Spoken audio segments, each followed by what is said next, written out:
하나님의 말씀입니다. 시작성경 마태복음 18장 21절에서 마지막 35절까지의 말씀입니다.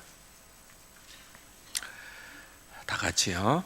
그때 베드로가 나와 이르되 주여, 형제가 내게 죄를 범하면 몇 번이나 용서하여 주리이까? 7번까지 하오리이까? 예수께서 이르시되 내게 이르노니 7번뿐 아니라 7번을 70번까지라도 할지니라. 그러므로 천국은 그 종들과 결산하려 하던 어떤 인공과 같으니, 결산할 때에 10,000달란트 빚진 자 하나를 데려오매 갚을 것이 없는지라. 주인이 명하여 그 몸과 아내와 자식들과 모든 소유를 다 팔아 갚게 하라 하니, 그 종이 엎드려 절하며 이르되 내게 참으소서, 다 갚으리이다 하거늘 그 종의 주인이 불쌍히 여겨 놓아 보내며 그 빚을 탕감하여 주었더니, 그 종이 나가서 자기에게 100데나리온 빚진 동료 한 사람을 만나 붙들어 목을 잡고 이르되 빚을 갚으라 하매, 그 동료가 엎드려 간구하여 이르되 나에게 참아 주소서, 갚으리이다 하되 허락하지 아니하고 이에 가서 그가 빚을 갚도록 옥에 가두거늘, 그 동료들이 그것을 보고 몹시 딱하게 여겨 주인에게 가서 그 일을 다 알리니, 이에 주인이 그를 불러다가 말하되 악한 종아, 내가 빌기에 내가 내 빚을 전부 탕감하여 주었거늘 내가 너를 불쌍히 여김과 같이 너도 내 동료를 불쌍히 여김이 마땅하지 아니하냐 하고, 주인이 노하여 그 빚을 다 갚도록 그를 옥졸에게 넘기니라. 너희가 각각 마음으로부터 형제를 용서하지 아니하면 나의 하늘 아버지께서도 너희에게 이와 같이 하시리라. 아멘. 감사합니다. 어린이 주일이라고 해서 하나님 앞에서 어린아이처럼 되면 좋겠다 하는 중심으로 또 귀한 찬양을 준비하신 것 같습니다. 감사합니다. 오랜만입니다. 지난 주일날 아프리카에 있다가 금요일날 밤에 돌아왔습니다.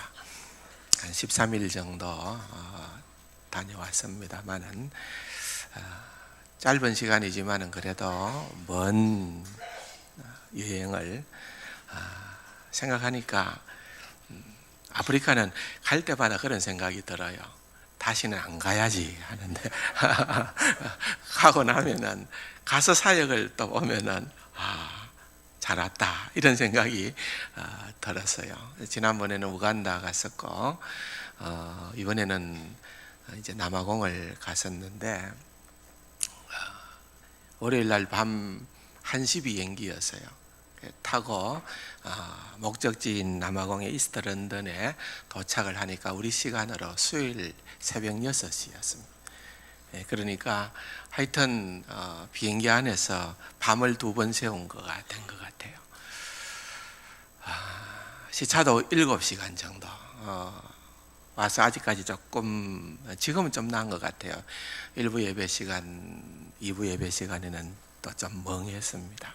지금은 그 시간으로는 한 새벽 4시 반 정도니까 그래도 좀 새벽에 일 나는 시간이니까 좀 낫기는 한데 그래도 어리버리한 그런 시간이기도 하고 조금은 주일이라서 긴장을 하고 있기도 합니다. 아무튼 가고 오고 장도에 또 사실은 밤에는 어디 돌아다닐 수가 없어요. 워낙 치안이 그랬기 때문에. 그래서 아무튼 참 은혜 가운데에서 잘 다녀왔고 또 많은 것을 또 경험하고 왔고, 또 이번에는 아예 주일을 끼워서 갔기 때문에 선교 현장이나 많은 것을 좀 볼 수 있는 그런 시간이 되어서 모처럼 더더욱 유익한 시간이었다 그렇게 생각을 해봅니다. 나중에 적용 부분에 좀 같이 나누려고 준비한 부분을 생각하고 있습니다. 계속해서 우리가 장로교 교리를 통하여서 배우는 정말 교리문답을 통해서 배우는 장로교 신앙이라는 것, 우리가 사도신경과 또 십계명, 지금 주기도문 하고 있습니다만은 그 다섯 번째 강구입니다. 우리에 대한 두 번째 강구. 다섯 번째 강구가 세 셋으로 나누어지는데 처음 셋은 다우, 당신의, 그러니까 하나님에 대한, 하나님의 이름, 하나님의 나라, 하나님의 뜻, 이것을 위한 기도를 주님께서 우리에게 요구하시는 거죠. 그래서 간결하지만은 언제나 우리의 중심은 너희는 먼저 그의 나라와 그의 의를 구하라. 우리의 기도의 중심이 그렇게 가 있는 거예요. 우리의 삶이 그렇게 가 있는 거예요. 내가 어떻게 할 때 행복한가? 그것은 정말 주님을 기쁘시게 하는 그러한 삶으로 나아갈 때에 그것이 바로 우리의 존재의 의미고 삶의 가치가 더욱더 돋보이게 되어지는 것을 우리는 깨닫게 되어지는 것입니다. 그러나 역시 우리가 이 땅에 발을 딛고 살아가고 있는 그러한 자들이기 때문에 우리에게 있어서 이 땅의 것도 결코 소홀히 할 수는 없다는 것, 중요하다는 거죠. 지난 주간이지요. 말씀을 나누었던 것은 그 첫 번째, 일용할 양식을 달라는 기도입니다. 오늘은 그 두 번째 강구로 무엇입니까? 그뿐만 아니라 우리의 죄를 용서하여 주옵소서.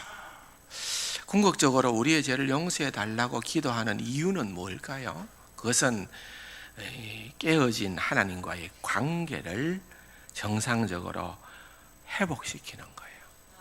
하나님과의 관계가 회복되지 않는 자는 답이 없는 자입니다.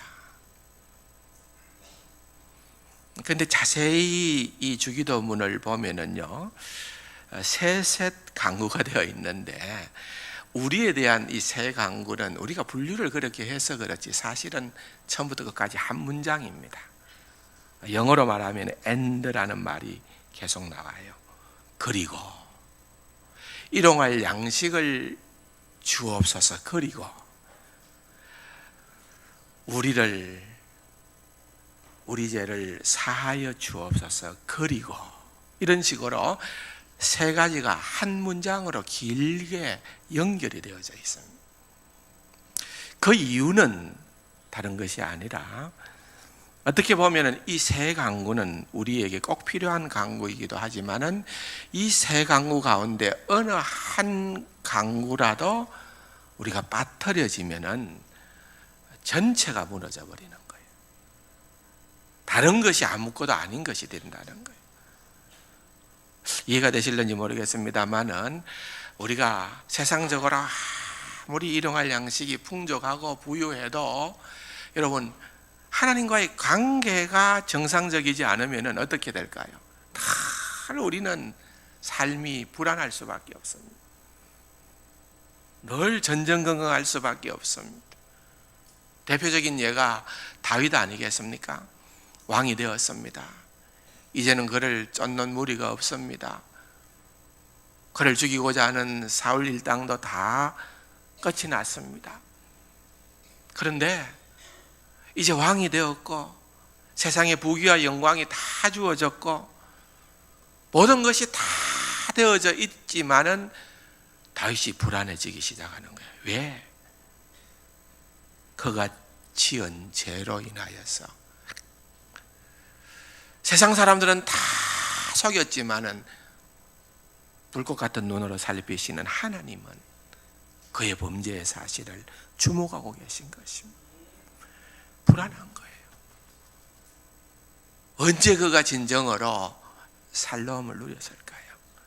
나단이 그의 죄를 날카롭게 지적을 하고 그가 깨어졌을 때, 그가 시편 51편으로 하나님 앞에 통회하며 자복하며 회개하며 나아갔을 때에 그에게 있어서 진정한 평안이 주어졌던 것입니다.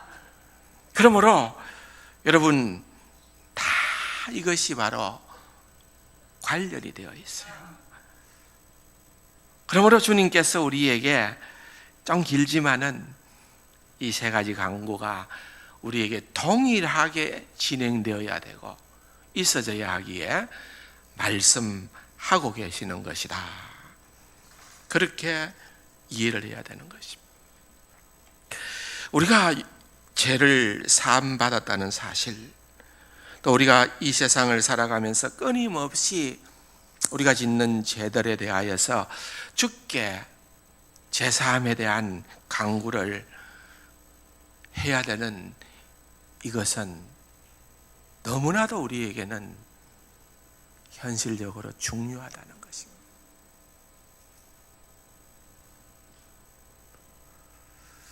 그런데 그러한 제사함의 은혜 가운데에서 살아가는 우리들은 성경은 어떤 의미에서는 아주 단호하고도 강렬하게 메시지를 전하고 있습니다.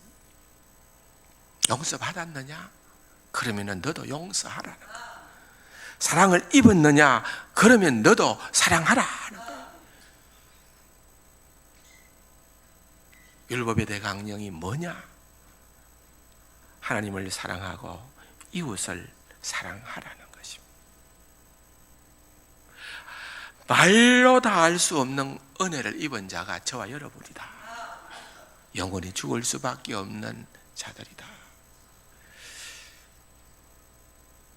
베드로가 주님께 말씀을 합니다. 내가 형제를 얼마나 용서해야 됩니까?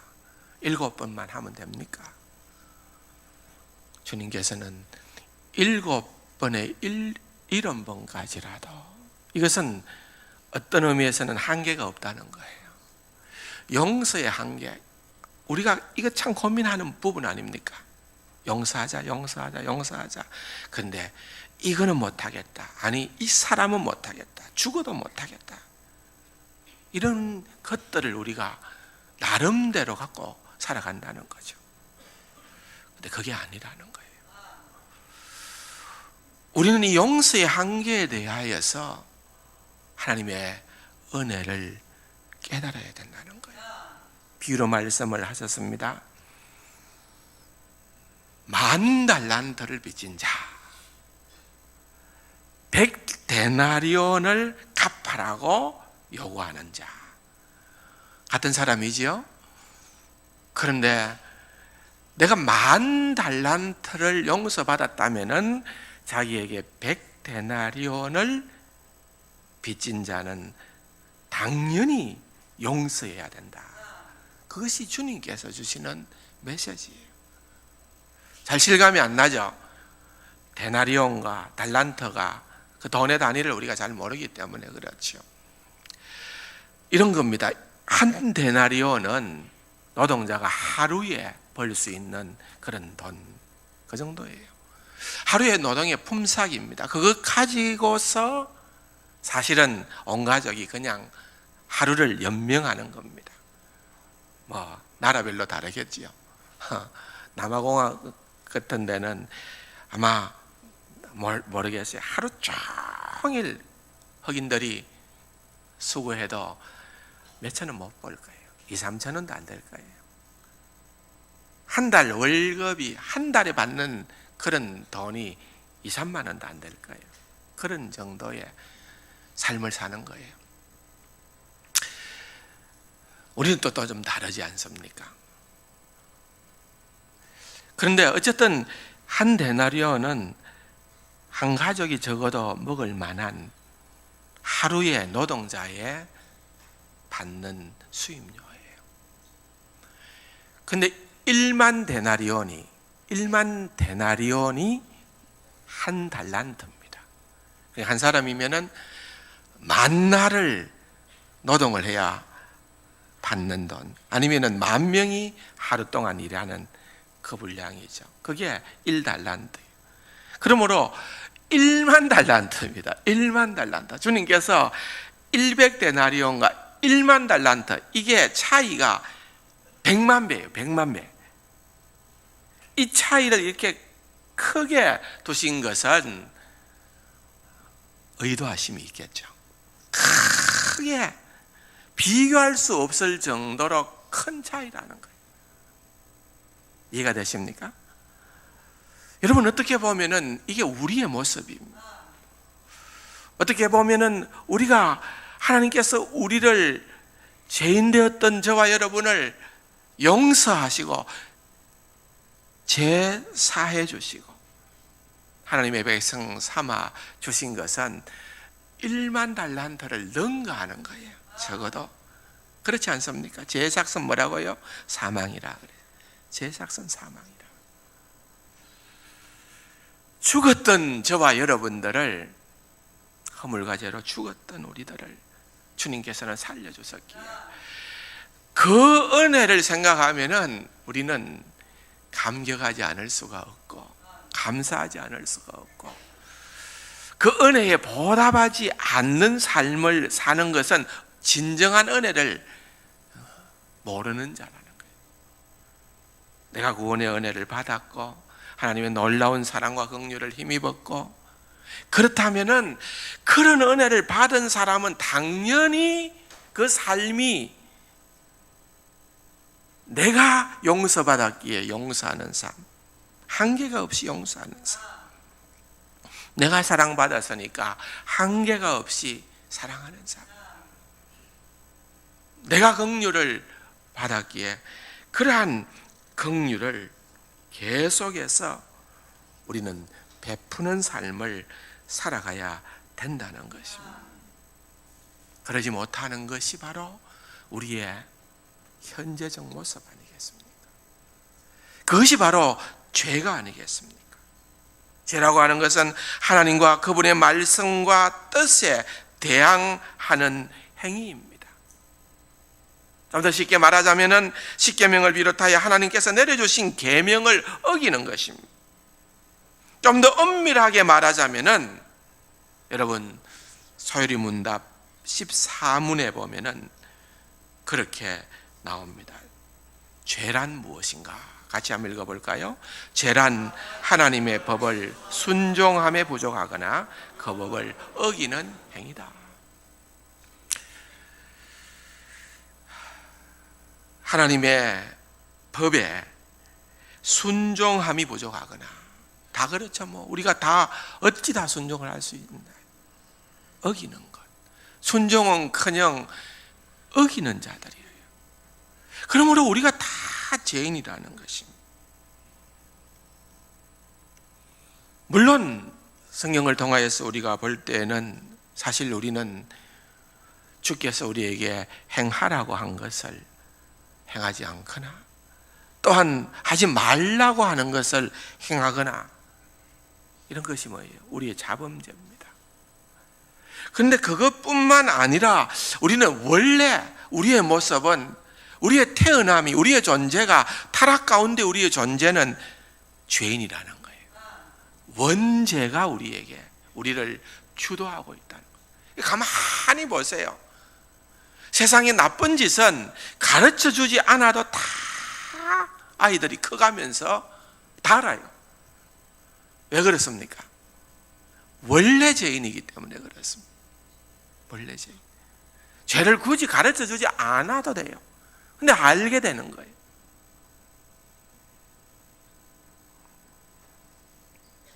소요리문답 18문에 보면은 사람이 타락한 상태에서 죄가 되는 것은 무엇이냐? 그렇게 질문을 하죠. 같이 한번 볼까요?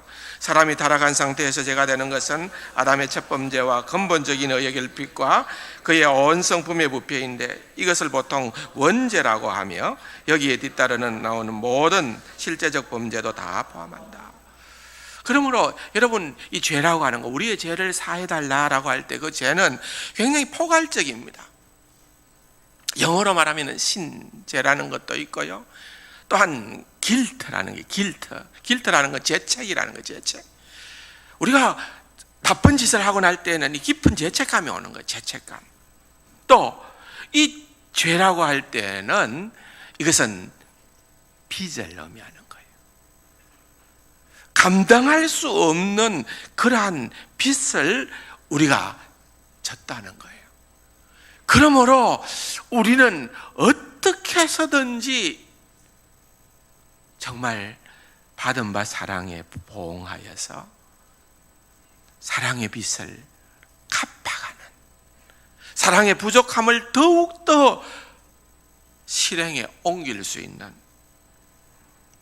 그러한 자들이 되어져야 한다는 것을 우리는 성경을 통하여서 또 이런 교리문답을 통하여서 우리는 깨닫게 되는 것입니다. 달리 방법이 없습니다. 여러분 좀 괜찮아 보입니까? 겉으로는 그럴 때도 보이지요. 그런데 다 우리의 속 사람은 정말 추악한 죄인입니다. 추악한 죄.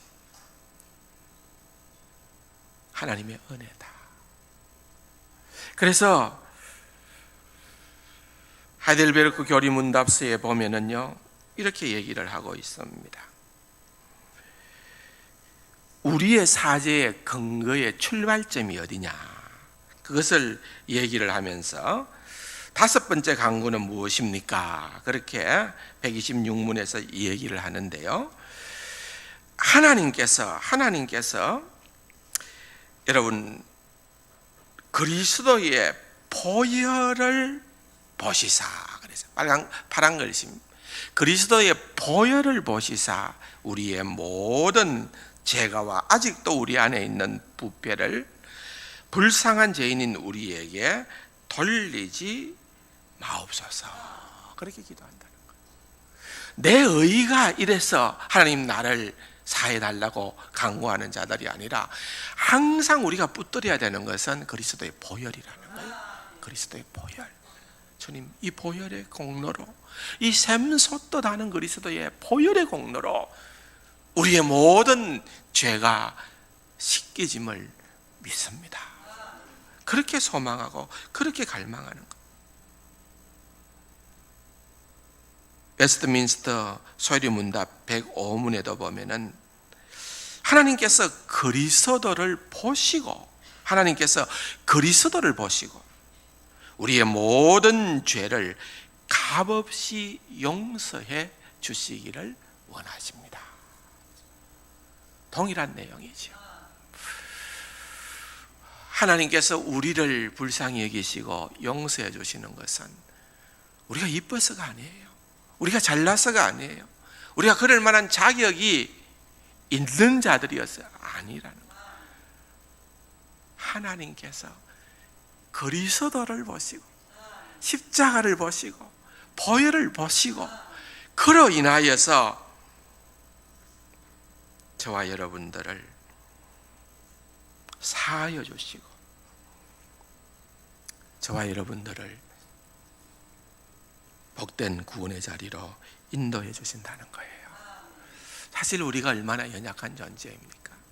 하나님은 빛이시다 할 때에 여러분 사도 바울이 그렇게 경험을 했던 것처럼 빛 대신 하나님을 자꾸만 가까이 하면 가까이 할수록, 전에는 몰랐는데 하나님, 빛 대신 하나님을 가까이 하면 할수록 어떻게 됩니까? 우리가 죄인됨이 더 드러난 거예요. 우리의 추악함이 더 드러나는 거예요. 제가 좀 탔죠? 원래 탔다고요? 원래도 탔지만 더 탔습니다. 왜 그런 거 하니까 이 아프리카에 가보니까 이 남아공의 대부분의 도시들은 전부 다 1500, 1600 고지예요. 그러니까 조금 좀 숨도 가빠지고요. 약간 그런 고소증이 있더라고요. 그런데 그렇게 높다 보니까 지금 거기 날씨는 초가을 날씨인데 곧 겨울이 오는 거예요. 우리가 반대니까. 그때 아주 태양이 강렬합니다. 얼마나 강렬한지 모릅니다. 안경을, 선글라스를 반드시 껴야 되는데 제가 또 질질 맞아가지고 선글라스 갖고 갔다가 잃어버렸어요. 중간에. 그래서 이거 잠깐만 나가도 그냥 막 바삭 익는 거예요. 얼마나 강렬한지 모릅니다. 높으니까 그렇더라고요. 태양이 얼마나 강렬해요. 하나님이 빛이시다. 그래, 하나님은 해요 방패신이 그렇게 나오잖아요. 성경에 보면 빛에 가까이 가면 갈수록 우리의 부족함, 우리의 제약됨, 우리의 모든 것들이 다 더더욱 드러나게 됩니다. 그럴 때 우리가 느끼는 것은 우리의 무기력과 우리의 무능력입니다. 그래서 우리는 소망이 내게 있나이다가 아니라 소망이 우리 주 예수 그리스도로 말미암나이다. 그렇게 할 수밖에 없는 자들이 바로 저와 여러분들입니다. 오직 예수입니다. 그것이 바로 우리에게는 놀라운 구원의 소망입니다. 주님 때문에 구원받았기 때문에, 주님 때문에 우리는 이 은혜를 나누어 공급해주는 통로가 되어야 된다는 겁니다. 그렇다고 하면 이 말은 무슨 말인가? 여러분, 주님께서 가르쳐 주실 때에 우리가 우리에게 죄 지은 자를 사하여 준 것 같이, 마치 이것이 전제 조건인 것처럼, 그렇게 하지 않으면 안 되는 것처럼. 그런데 여러분, 이것은 전제 조건이 아니에요.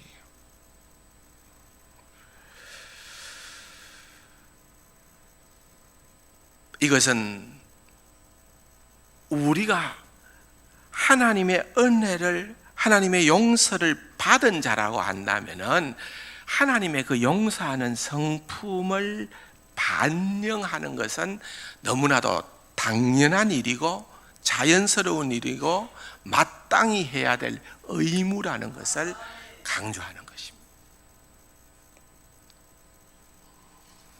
어떤 의미에서는 여러분, 하나님께 용서를 구하는 것은 다른 사람을 용서하는 것보다 더 쉬울 수 있습니다. 그렇죠? 하나님께 용서를 구하는 것은 우리가 간구하면 되니까요. 다른 사람을 용서하는 것은 여러분, 어떤 경우는 난 저 사람 때문에, 나 저 사람이 옆에 있으면 밥맛이 없어, 나 저 사람이 있으면 교회 가기 싫어, 나는 저 사람 때문에, 이런 사람들이 있을 수 있다는 거죠. 그 사람을 용서하는 것은 절대로 불가능하다, 이렇게 생각한다는 것은 우리의 교만입니다. 용서의 한계가 있다 없다? 없다는 거예요. 없다. 여러분, 우리가 얼마나 큰 것을 용서받았다, 은혜로 받았다는 것을 깨달아 아는 자는 용서하는 신용이라도 해야 된다는 거예요. 그것이 바로 주님의 성품을 반영시킬 수 있는 그러한 자들이 된다는 것입니다. 그래서 마태복음 6장에 보면은 너희가 사람의 잘못을 용서하면 너희 하늘 아버지께서도 너희 잘못을 용서하시려니와 너희가 사람의 잘못을 용서하지 아니하면 너희 아버지께서도 너희 잘못을 용서하지 않겠다. 조건이 아니라는 거예요. 그렇게 용서받은 자라면은 마땅히 그것이 삶으로 나타나야 된다는 것입니다. 오늘 비유에서처럼 정말 1만 달란트라는 그 금액을 빚진 종을 불쌍히 여겨주신 임금처럼 그 탕감받은 종은 그 긍휼을 그의 동료에게도 베풀기를 임금은 원했던 것입니다.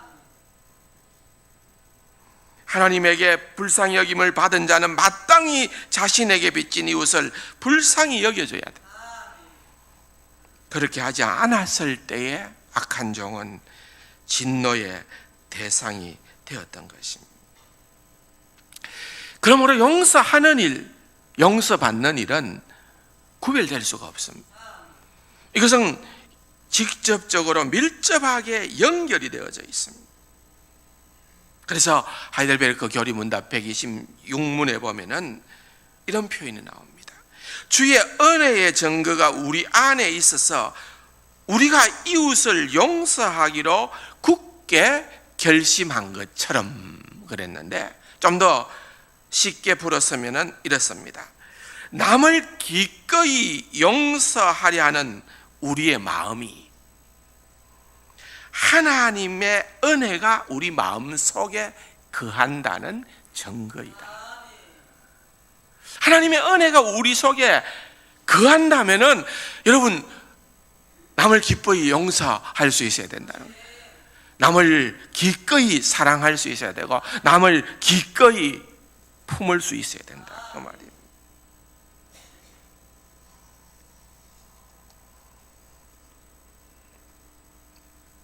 그러므로 우리는 주기도문에 이 기도를 드릴 때마다 우리가 기억해야 되는 것은, 나는 정말 불쌍한 죄인입니다. 우리 주 예수 그리스도의 보혈이 아니면은 나는 영원히 죽을 수밖에 없는 가련한 죄인입니다. 그 고백을 언제나 내 마음의 중심으로부터 하면서 주께 나아가야 되는 것입니다. 뿐만 아니라 우리가 날마다 하나님의 사죄하심의 기쁨을 체험한 사람으로서 하나님의 은혜가 언제나 우리 안에 머물러 있다는 사실의 증거로서 여러분, 내가 끊임없이 다른 사람을 사랑하고 긍휼을 베풀고 용서하는 일을 감당하겠습니다. 그렇게 간구하며 그렇게 기도하는 그러한 자들이 되어져야 한다는 것입니다. 이제 제가 조금 사역지를 갔다 와서 좀 이번에 본 것 좀 정리를 해드릴게요. 이번에 이게 죄입니다. 근데 제가 저를 보라고 찍은 건 아니고요. 뒤에 일하고 있는 누굴 것 같습니까? 예, 남아공의 아주 영웅이죠. 만델라입니다. 뒤에 이제 대통령 궁입니다. 유니온 빌딩인가 했던 그 대통령 궁이 있고, 만델라가 참 가보니까 위대하더라고요. 그가 27년간 이제 국가 반역죄로 이렇게 몰려가지고 감옥 생활을 하고 나와서 1990년에 나와서 94년도에 이제 대통령을 뽑는 첫 투표에서 흑인으로서 첫 번째 대통령이 되었습니다. 이 아프리카의 54개국입니다.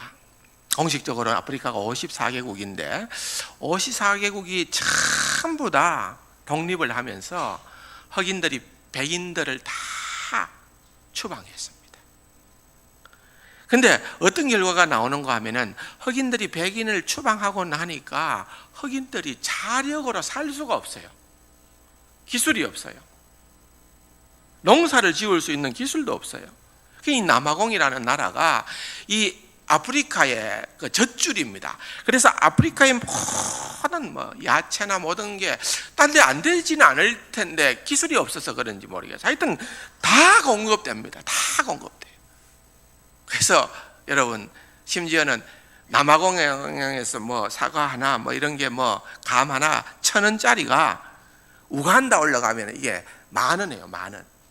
누가 사 먹지도 않지만 그게 10,000원 하는 거예요. 그러니까 얼마나 이게 비싸게. 왜? 나지가 않으니까. 채소든 과일이든 전부 다 남아공에서부터 비롯되니까요. 남아공이 다른 이유가 뭡니까? 만델라 때문이에요. 만델라가 대통령이 되고 난 다음에, 물론 그 전에 좀 협의가 있었습니다만은 그 앞에 백인 대통령이 있었거든요. 근데 그 앞에 대통령을 부통령으로, 그 대통령도 대단한 대통령이에요. 부통령으로 같이 남아공을 위해서 우리가 손을 잡고 그렇게 하자. 그러면서 하회 그런 어떤 그 위원회를 조직을 해서 거기에서 정말 참 가슴 아팠던 일들, 흑인들이 나와서 얘기하면은 백인들이 나가서 사과하고 그런 일들을 끊임없이 반복을 하면서 치유의 역사가 일어나는 거예요. 그거 진짜 참혹했어요. 물론 이제 전쟁 역사를 보면은 꼭 백인만 그랬고 흑인만 당한 건 아니고 또 그런 건 있지만은 어쨌든 대부분은 백인들이 아주 흑인들을 탄압을 심하게 했어요. 예를 들면은 white only라고 되어 있는 구역이 있어요. 그러면은 백인들만의 구역이에요. 근데 그 백인들만의 구역에 잘못해서 흑인이 들어가면은 죽여버리는 거예요. 그 얼마나 살벌했겠습니까? 그런 어떤 어려움을 겪어서니까 흑인들이, 우리가 정권을 잡았는데, 우리 흑인이 대통령이 됐는데, 만델라가 대통령이 됐는데 백인들 잡아 죽이겠다, 아니면 다 쫓아내겠다, 이렇게 해도 괜찮은 거예요. 그렇게 할 수도 있는 그런 분위기인데 이제 만델라가 중재 역할을 한 거예요. 우리가 품어야 된다, 용서해야 된다, 같이 살아야 된다. 남아공이 그게 다른 거예요. 그래서 사실은 만델라가 존경을 받고, 그는 죽을 때 자기 재산을 전부 다 기부를 합니다. 만델라 재단이라는 것이 지금까지도 존재를 하고, 그것이 이제 재단에서 아주 어려움에 처해 있는 12살 미만의 부모가 없는 그런 아이들을 위하여서 기금을 주는 그런 좋은 일을 하고 있는, 죽어서도 좋은 일을 하는.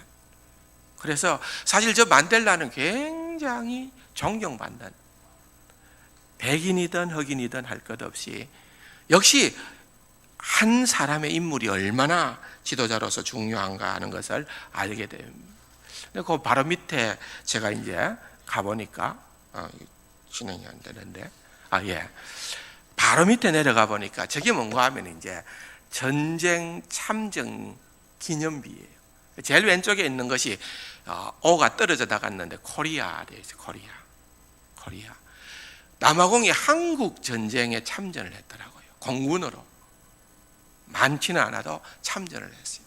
우리나라가 빚을 진 나라예요.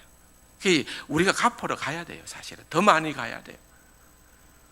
아프리카 전역에 한인들이 얼마나 있는 줄 아십니까? 한 2만 명 정도 있다고 그래요. 얼마 안 되죠 뭐. 근데 이제 남아공에만 5천 명이 있어요. 좀 더 많이 가서, 가면은 잘 살아요. 한인들이 가니까 부지런하기도 하고 뭐가 하여튼 굉장히 잘 사는 것 같아요. 제가 한 장로님을 만났어요. 35년 된, 남아공에 가서 35년 된 저하고 같은 종시의 황 장로님을 만났어요. 이분이 참 대단해요. 남아공뿐 아니라 전체 아프리카 한인의 회장도 하고 사업에 성공하고 아주 돈도 지금도 많고 많이 벌었는데, 하여튼 이분은 아프리카 선교를 위해서 올인을 하는 그런 분이었어요. 꼭 자기 집에 가서 자야 된다고 해서 제가 이틀을 그분 집에서 잤어요. 제가 종시라고 저를, 하여튼 성은 좀 좋고 볼 일이.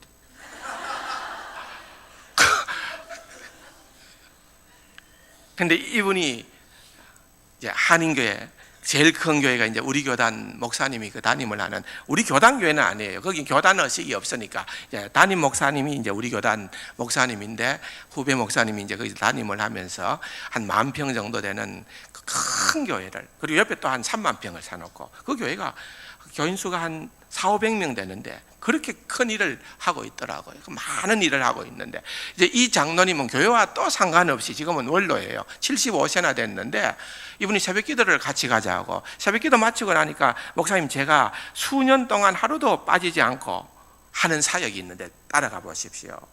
그리고 제가 따라갔어요. 갔더니만은 저런 장소예요. 저거 뭔가 하면은 지금 이제 우유를 나누어주고, 제일 오른쪽에 흰머리가 있는 분이 장로님, 황 장로님.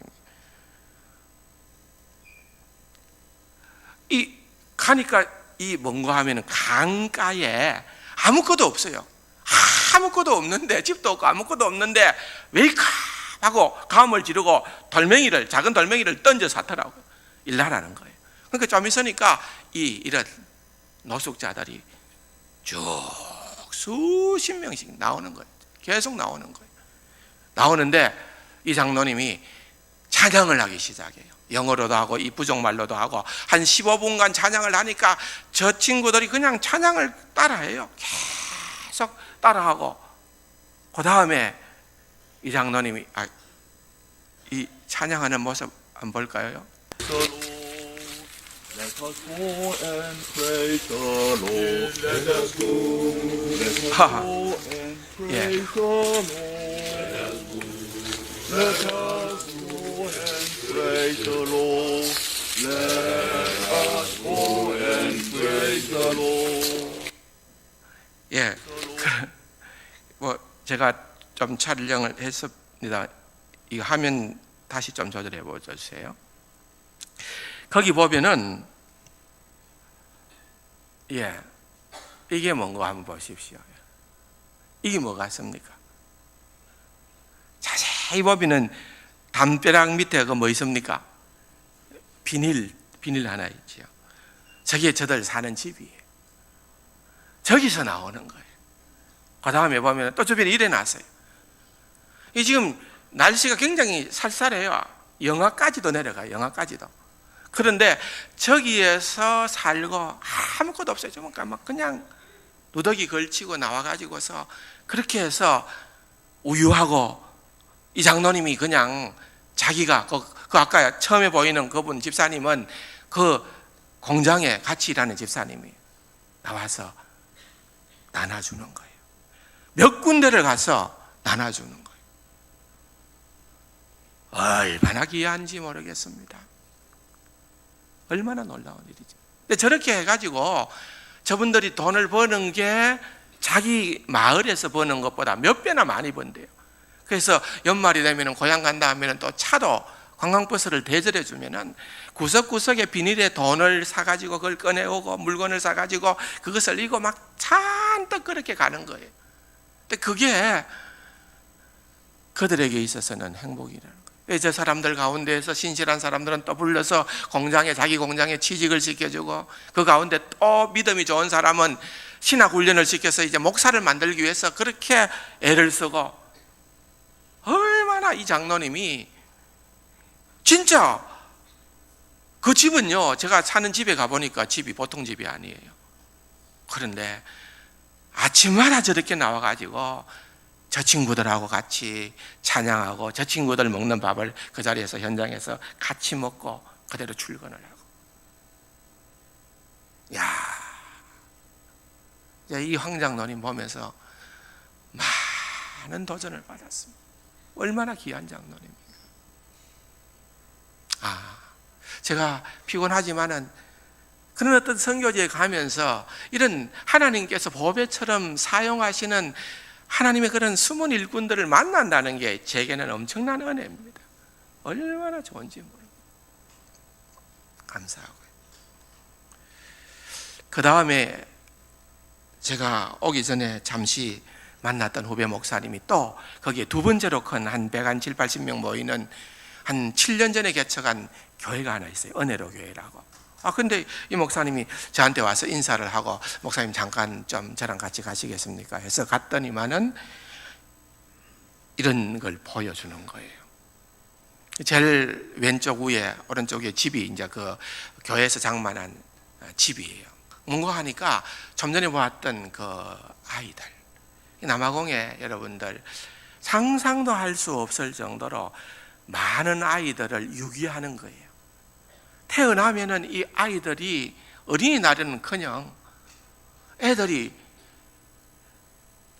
보호할 수 있는 그런 형편이 못 되니까 아이를 버리는 거예요. 한 달에 요하네스버그에서 버려지는 아이들의 숫자가 500명에서 600명 정도. 그것도 계산이 잘 카운터가 안 된대요. 그런데 그 가운데 60%는 죽어버린대요. 발견을 못해서 죽고 나는 거예요. 쓰레기통에도 버리고 어디에도 버리고. 이 정부가 이런 일을 좀 더 적극적으로 해야 되는데 이게 지금 아직까지 이 정권이 혼란스럽고 이게 흑인 정부가 만델라 그 이후에 정권을 잡았는 사람들이 전부 다 자기 실속만 차리는 거예요. 그러니까 이게 없던 사람이 권력을 잡고 나니까 자기 힘이 있잖아요. 그래서 지금 어떤 법이 통과되어 있는가 하면 묻지마 법이 통과됐대요. 국회에서. 묻지마 법은 대통령이 통치기간 동안에 무엇을 했든지 돈을 얼마나 썼든지 얼마나 벌었든지 법적으로 못 묻도록 하는 그 법이 통과됐대요. 그래서 그 법을 통과시켜놨고 그 대통령은 역시 쫓겨났대요. 그 여당에서도 이 진짜 아니다 이래가지고서 사임을 시켰다는 거예요. 그러다 보니까 이 아이들이 방치가 되는 거예요. 그 은혜로 교회에서 이거 우리가 사역을 해야 된다. 교회가 시작하면서부터 토요일 날마다 그런 보호소에 가가지고 어린 아이들을 돌보고 그렇게 하는 일들을 힘썼는데 목사님 저희들이 얼마 안 되는 교인이지만은 힘을 합해서 그 집이 한 3억 정도 되는 집이었대요. 좋더라고. 제가 보니까 아주 좋아요. 그 집을 하나 셀터로 해서 거기다가 이제 아이들을 데리고 오는 거예요. 정부에서 몇 명을 허락해 줬는가 하면 그 집에 32명까지를 허락해 줬다는 거예요. 그래서 목사님, 우리가 32명까지는 보호해 줄 수 있습니다. 그날도 2명이 들어오는데 한 명은 어머니가 에이즈 환자예요. 그러니까 이 에이즈 환자의 아이니까 특별 관리가 돼야 되는 거예요. 또 한 명이 곧 들어온다는데 그 어머니가 아기를 낳다가 죽었대요. 근데 아이는 살았으니까 이 아이를 데리고 돌아오는 거예요. 그 행운 아들이죠. 걔들은 그렇게 오면은 거기에서 보호를 받는 거예요. 치료를 받고 보호를 받고 그 작은 교회지만 한인교회에 한인 2세들 가운데에서 의사만 6명이나 있대요. 한 자매가 거기서 봉사를 하는데 성악과 의사를 하는데 임신을 했더라고요. 그러니까 원래 이제 병원에서 의사로 활동을 하다가 휴직을 하고서 지금 잠시 동안에 이 셀터에서 그 아이들을 돌보는 일을 하고 있습니다. 자원봉사로 하고 있습니다. 그러더라고요. 얼마나 많은 도전을 받았는지요. 그 아이들을 인근에 있는 한인교회 집사님 2분이 마침 내가 나가려는데 들어오더라고요. 그래서 인사만 하고 나오는데 목사님이 그래요. 저 한 집사님은 얼마 전에, 몇 개월 전에 자기 아들을 암으로 잃었대요. 그래서 너무 가슴 아파하다가 이 아이들을 위한 사역이 자기에게 큰 도전이요, 희망이 된다면서 그 일들을 해요. 목사님 기도해 주시고 또 사랑으로 관심도 가져주시고 이런 셀터들이 자꾸만, 정말 이것은 생명을 살리는 그런 일들이 됩니다. 한 생명을 살리는데 진짜 얼마 돈이 안 든다는 거예요. 예, 이번에 가서 제가 아주 큰 은혜를 받았습니다. 도전을 받았습니다. 사랑하는 성도 여러분, 하나님께서 우리에게 주신 은혜가 얼마나 크고 놀라운지요. 그 큰 은혜를 받은 우리들이 그냥 이 은혜를 누리고 살아가는 자들이면은, 여러분 오늘 이 마태복음 18장에 이 비유의 내용처럼 마지막 날에 우리가 하나님 앞에서 서게 될 때에 부끄러운 자로 설 수밖에 없을 것입니다. 은혜 받은 자는 은혜를 갚아야 되고요, 용서받은 자는 용서를 해야 되고요, 사랑을 받은 자는 사랑을 전해야 되는, 그것이 바로 우리가 이 한 시대를 살아가며 해야 할 가장 중요한 과제임을 믿습니다.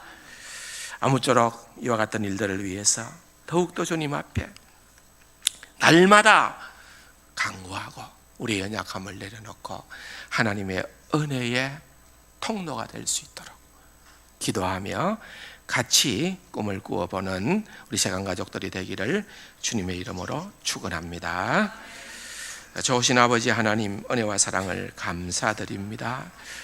참으로 우리에게 할 일 많음을 깨닫게 해주심을 감사드립니다. 우리에게 큰 은혜를, 구원의 은혜를 허락해 주셨는데, 구원 그 이후에 우리의 삶이 정말 하나님의 기대에 얼마나 부합하는지를 다시 한번 깨닫게 하여 주옵시고, 주여 사명을 좇아 이 귀한 일에 수종됨에 더욱더 진려갈 수 있는 귀하고 복된 우리 세간 가족들 되게만 하여 주옵소서. 예수님의 이름으로 감사기도 드립니다.